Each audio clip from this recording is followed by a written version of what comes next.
Salut la famille, bienvenue sur ZEC Expérience.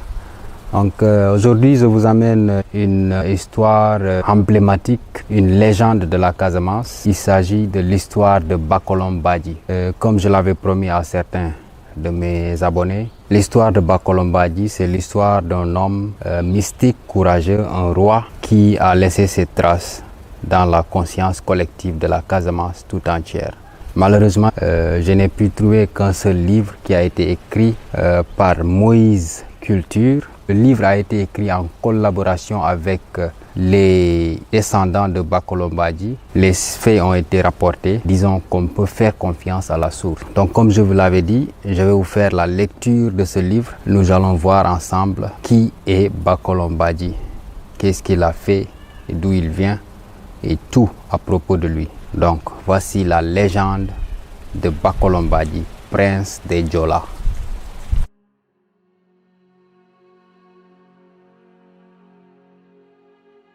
La légende de Bakolom Badji.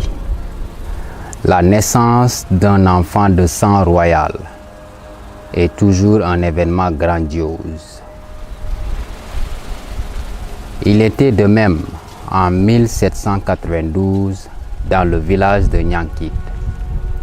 Le roi Appa Badji et son épouse, la reine Awo Djedju, avaient attendu ce moment avec l'espoir de tout parent qui souhaite ardemment avoir un héritier afin de perpétuer leur nom aux générations futures. Tous les habitants du village œuvraient à leur besogne quotidienne avec l'impatience d'un peuple qui a remis son destin entre les mains d'un roi sage qui saurait transmettre ce don à l'enfant qui lui succéderait. À cette époque, l'islam ne s'était pas encore répandu en Casamance. La religion pratiquée était l'animisme. Les croyances mystiques occupaient l'esprit des Diola. En ce jour mémorable où la reine était dans les douleurs de l'enfantement, il régna dans le village une atmosphère inhabituelle.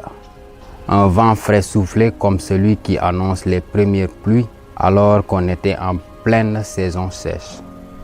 Awo Djedju mit au monde une petite fille qu'elle enveloppa soigneusement dans un tissu qui avait été confectionné pour l'occasion.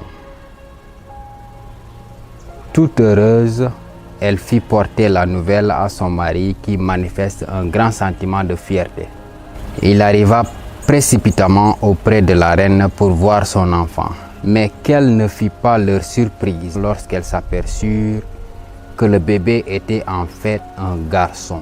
Ce mystère créa une grande inquiétude au sein du couple qui décida de garder le secret de cette naissance surnaturelle. Appa Badji attribua ce miracle à la toute-puissance divine et en déduit que son fils aurait une destinée extraordinaire. Il lui donna le nom de Bakolom Badji et sa naissance fut annoncée à tout le village qui se réjouit avec enthousiasme de voir enfin l'héritier du trône royal. Bakolom Badji eut une enfance heureuse grâce à l'affection que lui témoignèrent ses parents. Le caractère mystérieux qui avait entouré son arrivée dans ce monde poussa sa mère à s'occuper de lui avec une grande tendresse et l'honneur que ressentait son père devant un tel miracle réjaillit sur l'enfant. Cette grande considération et ce traitement de faveur furent aussi adoptés par les habitants de Nyankit à l'égard du prince Bakolom Badji. Dans la société Diola, un enfant ne prend jamais la place dans le cercle des anciens et des sages du village qui régissent toutes les cérémonies, les événements et les coutumes locales. Mais l'exception fut faite pour le jeune garçon et il lui fut permis d'assister aux réunions et aux grands événements que sont les cérémonies traditionnelles et autres rituels. Il était convié dans tous les cercles d'honneur et bénéficiait de hautes considérations pour son âge. Cette faveur lui fut accordée par respect dû à son rang social, mais surtout grâce à son statut d'enfance miraculeux, car la nouvelle de sa naissance dans des conditions aussi étranges s'était répandue et le peuple entier lui vouait un culte particulier. Il est évident que Bacolom Badji, favorisé par cette formation dispensée par les sages et les anciens, se forgea une personnalité hors du commun. Très tôt, il se distingua par un trait de caractère particulier et symbolique. Il ne pouvait admettre l'idée qu'on puisse ensevelir les morts sous terre. Il jugeait cet acte ignoble et inhumain. Il se moquait des défunts durant leur inhumation pour marquer son opposition à l'enterrement des morts. Pourtant, dans le village, la conviction était unanime. La coutume semblait évidente, comment pourrait-il en être autrement? Bacolom Badji ne cessait de répéter cette phrase publiquement à qui voulait l'entendre. Moi, Bacolom Badji, personne ne m'enterrera sous sol. Et face à un mort, les railleries fusaient. Toi, tu acceptes qu'on t'enterre comme une graine d'arachide.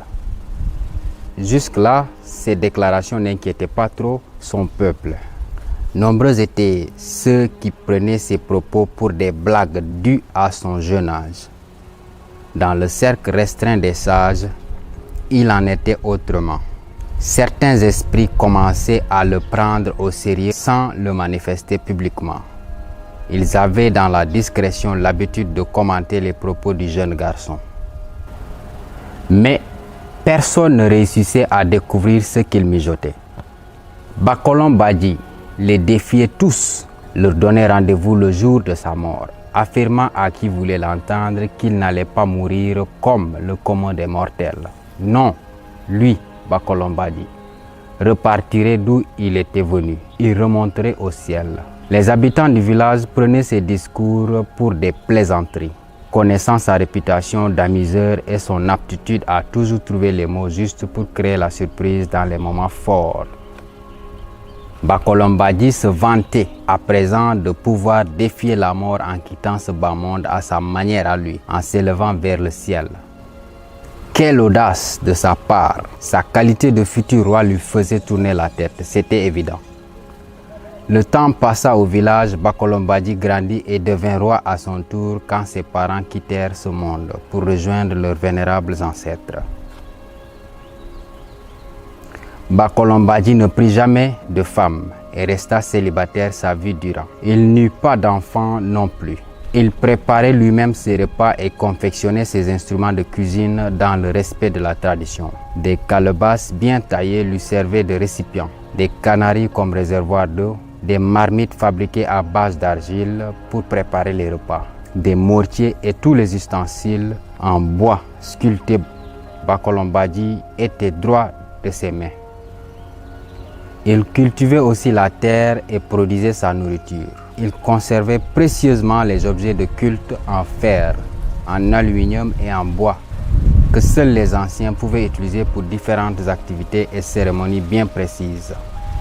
Bacolom Badji dirigeait son peuple avec droiture, justice et sagesse. Mais il ne changea jamais d'idée concernant sa mort. Les années passèrent, les saisons défilèrent. Les anciens rejoignirent les ancêtres, tandis que les nouvelles générations leur succédaient. En 1889, Bacolom Badji atteignit l'âge de 97 ans. Une grande fête était prévue pour l'anniversaire du roi. Bacolom Badji annonça aux sages qu'il repartirait ce même jour en pleine fête. Les rares hommes au courant de départ ne croyaient nullement à cette hypothèse. Tout avait été prévu pour donner à un événement aussi important un cachet bien particulier. Les invités étaient venus de toute la région du Fogné, apportant des récipients remplis de vin de palme, des feuilles de tabac en quantité. Ce sont deux ingrédients majeurs qui sont toujours au centre des festivités en pays Diola, dans un siècle où la pénétration de l'islam n'avait pas encore atteint son paroxysme. Des bœufs, des taureaux furent tués. Les femmes préparèrent un repas copieux destiné à la population locale et aux étrangers. La fête démarra aux premières heures de la matinée. C'est aux environs de 14h30 quand l'assistance eut fini de prendre le repas de midi, que le tam-tam commença à résonner dans un bruit assourdissant. Ce tambour est un instrument purement traditionnel, appelé bakanamam en langue diola. Il produit un son qui enivre le public. Une immense foule s'était réunie sous le fromager du quartier Bassène. Nombreux étaient ceux qui dansaient là, agitant leur corps dans une transe communicative. Ils étaient loin d'imaginer qu'ils avaient rendez-vous avec le divin pour célébrer la montée au ciel de Bakolombadi.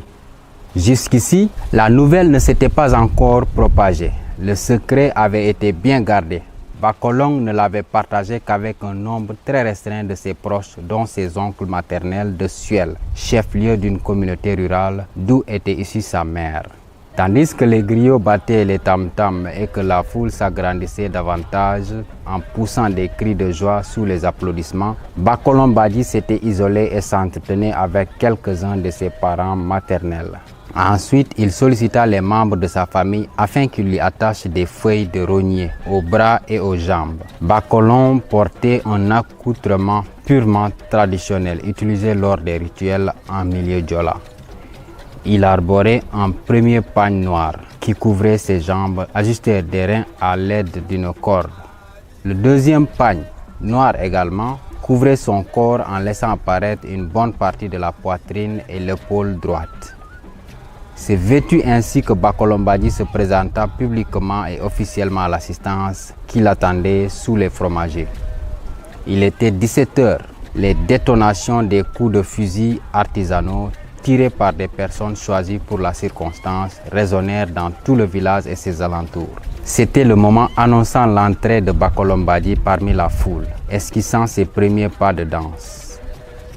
Les danseurs étaient ivres de joie à cet instant précis des festivités grâce à une composition musicale constituée de chants et d'applaudissements mêlés au son de la flûte et de la corne. Le tam-tam rendait un son mystérieux dont seuls les esprits avertis et initiés perçaient le secret. Bakolombadi dansait à présent, il sautillait avant en arrière et tout à coup il s'éleva vers le ciel et se positionna au-dessus de la foule. Il continua à danser dans les airs devant les yeux ébahis de la foule, puis redescendit sur terre. Toujours en dansant, c'est à cet instant précis que la foule rassemblée se rappela des discours concernant sa mort et commença à croire aux paroles de Bakolombadi. Celui-ci, toujours dansant, sauta et s'éleva au-dessus des toits des maisons situées près du cercle de danse. Tous les invités avaient tourné leur regard vers lui qui continuait à danser au-dessus du vide. Ils ne comprenaient pas ce phénomène d'autant plus étrange qu'il n'y avait absolument rien là-haut à quoi aurait pu s'accrocher le vieil homme. Celui-ci continua à s'élever dans les airs jusqu'au sommet du fromager où il continua à danser sans que ses pieds touchent l'arbre. Puis, il redescendit à terre au milieu de la foule comme un dernier tour pour faire ses adieux à son public. De vifs applaudissements accompagnaient ces multiples pas de danse, dans une ambiance purement traditionnelle grâce aux instruments de musique, aux chants et aux claquements des mains, aux cris et aux hurlements de la foule en plein délire mystique. Comme pour la dernière étape de son ascension, Bakolombadi s'éleva doucement tel un oiseau et monta directement vers le ciel à la tristesse générale. Au fur et à mesure qu'il s'éloignait du sol, son image rapetissait toujours plus. Un éclair vibrant et fulgurant traversa le ciel. Bakolombadi disparut aux yeux de tous entre 17h30 et 18h sous les cris de désolation et de tristesse de la foule rassemblée. La clameur se tut. Bakolombadi s'en était allé, laissant la population meurtrie. Sa naissance mystérieuse de par son changement de sexe avait été un premier miracle. Il venait d'assister à un second miracle, son ascension vers le ciel. Y en aurait-il un troisième? C'est la question que tous se posèrent durant les 2 années qui suivirent jusqu'à ce jour en pleine saison sèche où quelqu'un découvrit une tortue sur le chemin qui traversait le village. Ce fut un grand sujet d'inquiétude pour la population de Nyankit, car cet animal n'apparaît généralement qu'en saison hivernale, quand l'humidité du sol est au plus haut. Deux anciens parmi les sages, Fodé Akurul Badji et Youssoufa Badji, ayant constaté avec beaucoup d'angoisse la présence de cette tortue sur le chemin à l'intérieur du village, étaient là en grande conversation sur la conduite à tenir devant un tel présage. Fodé Akurul, pris de panique, tomba en transe et poussa de grands cris avant de s'évanouir, alertant la population. Les villageois accourus sur les lieux pour s'enquérir de la raison des cris stridents constatèrent avec une grande surprise la présence de cette tortue sur le chemin du village. C'est la première fois qu'ils voyaient un tel animal en saison sèche. Tous pensèrent à un nouveau miracle car il n'y avait pas d'autres explications. Le lendemain, la tortue était toujours là sans que personne n'ait trouvé le courage de la toucher. Et durant tout ce temps, Fodé Akurul était tombé en syncope de nombreuses fois. Au matin suivant, il se réveilla et s'adressa à ses parents en ces mots. Cette tortue, c'est Bakolom Badji qui est revenu et il demande de faire des sacrifices. Il affirma avoir entendu une voix mystérieuse qui lui avait demandé à ce qu'un piquet soit planté à un endroit précis du village. Il devait être taillé dans un arbre singulier appelé Boussesseng en langue djola.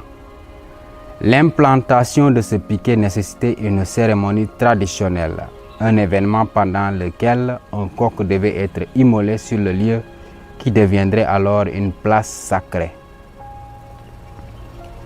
Les préparatifs furent rapides.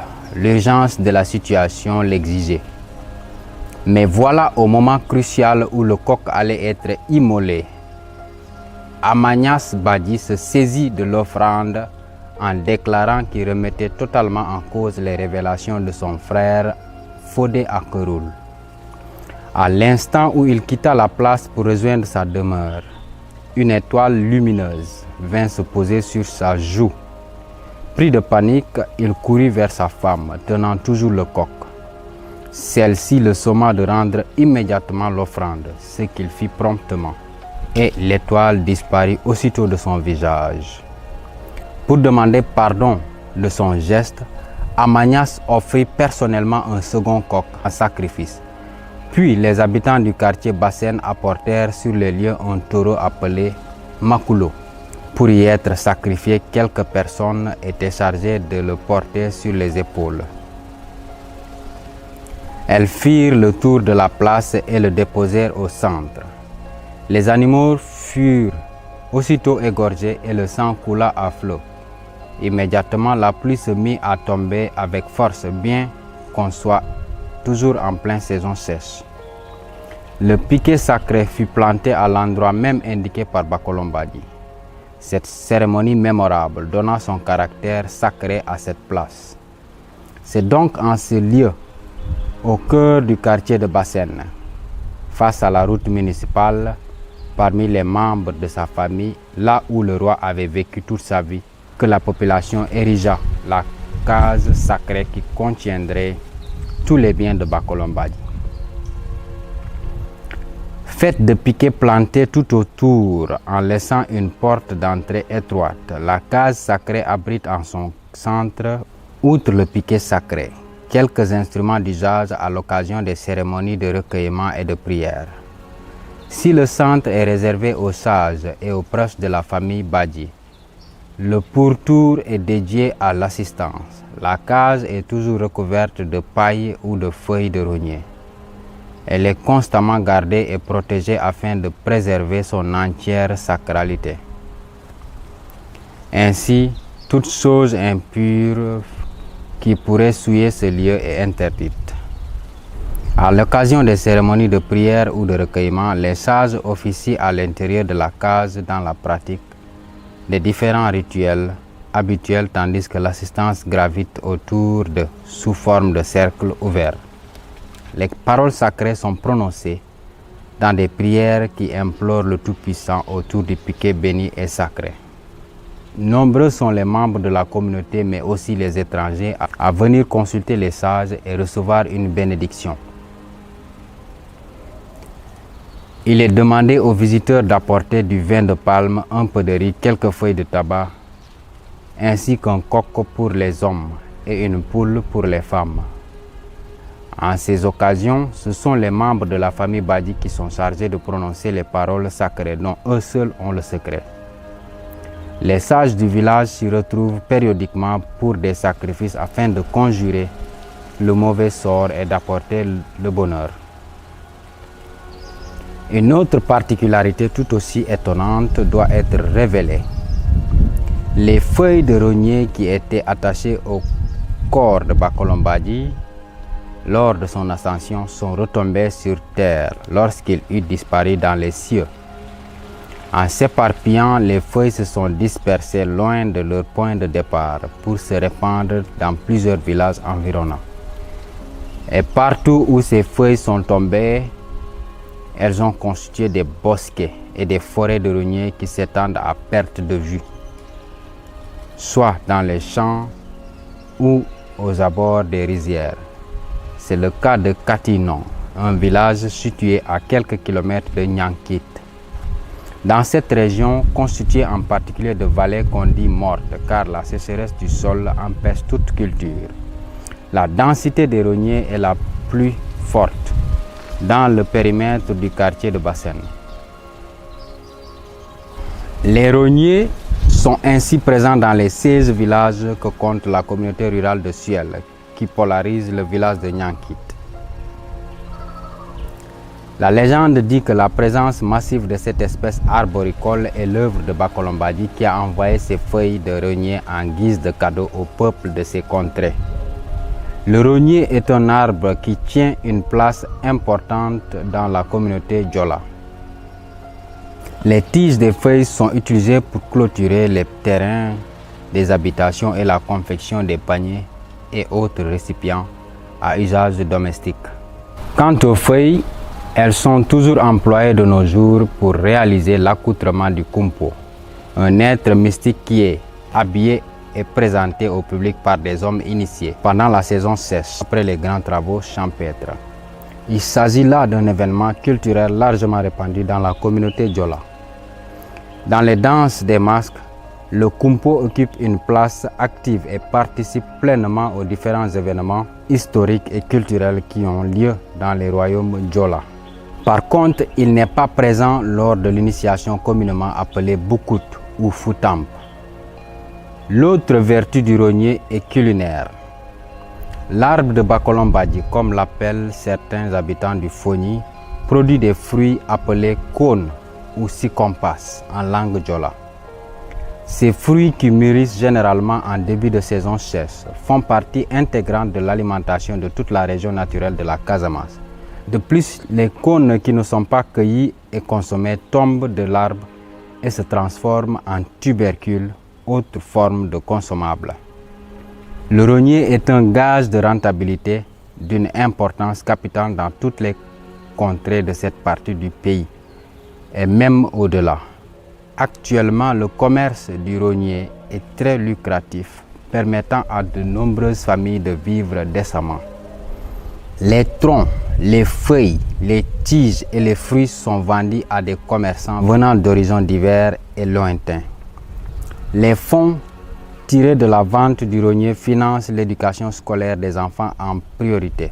L'héritage de Bakolom Badji apporte satisfaction à toute la communauté de son Fogny natal. Désirant conserver ce patrimoine culturel qui est l'histoire commune, la population de Niankit organise périodiquement des journées de manifestation au rythme des sonorités locales, exhibant les figures emblématiques qui ont marqué l'histoire du village, attirant de nombreux visiteurs locaux et étrangers en quête de spiritualité et de bénédiction, ou tout simplement par curiosité, car il faut avouer que l'histoire extraordinaire de l'homme que fit Bakolom Badji méritait bien d'être reconnue sur le plan culturel et de figurer dans les manuels scolaires des enfants du Sénégal. Aujourd'hui, L'héritage de Bakolombadji est toujours préservé sous forme de musée en face de la case sacrée dans la bourgade de Niankit située dans l'arrondissement de Xinjiang. Il s'agit là d'un véritable patrimoine qui nécessiterait une conservation sous l'angle de la modernité.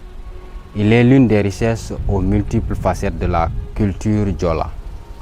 Lorsqu'on compare l'histoire des Diola en Casamance, en Gambie et en Guinée-Bissau, on remarque des différences de comportement significatives. En Gambie, l'Angleterre a pu éviter les conflits grâce au respect des traditions et des coutumes locales. Les Portugais en Guinée-Bissau et les Français en Casamance n'ont pas su instaurer ce climat de respect mutuel. De nombreux combats ont éclaté jusqu'à l'indépendance de la Guinée-Bissau. Chaque conflit a provoqué des mouvements de réfugiés au-delà des frontières politiques. Aujourd'hui, les tensions se sont apaisées en Casamance.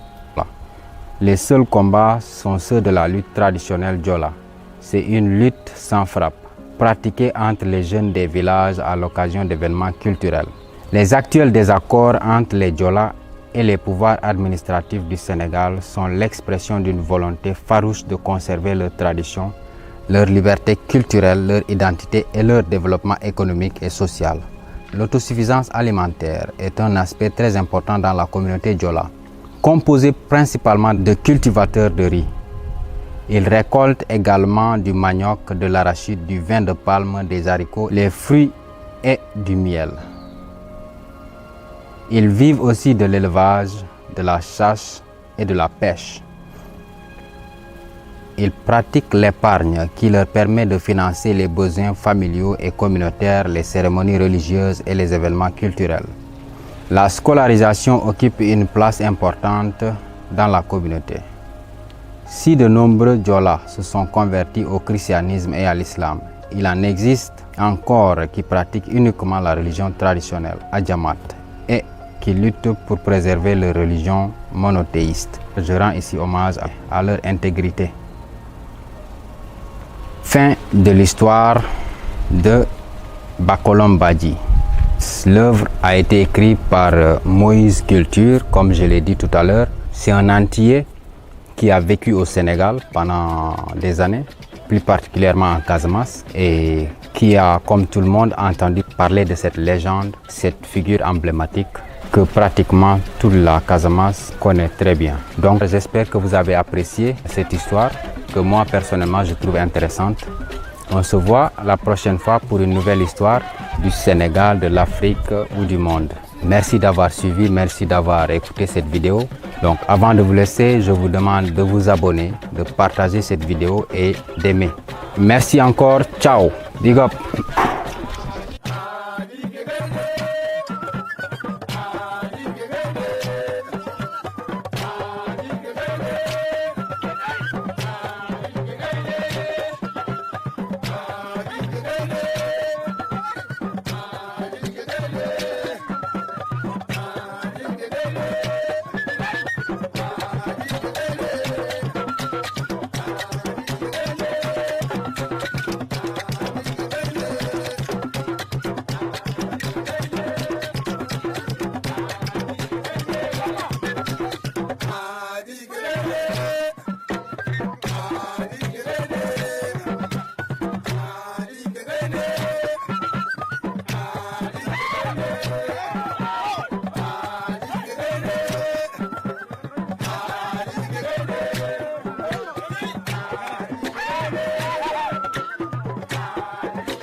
Ino kumana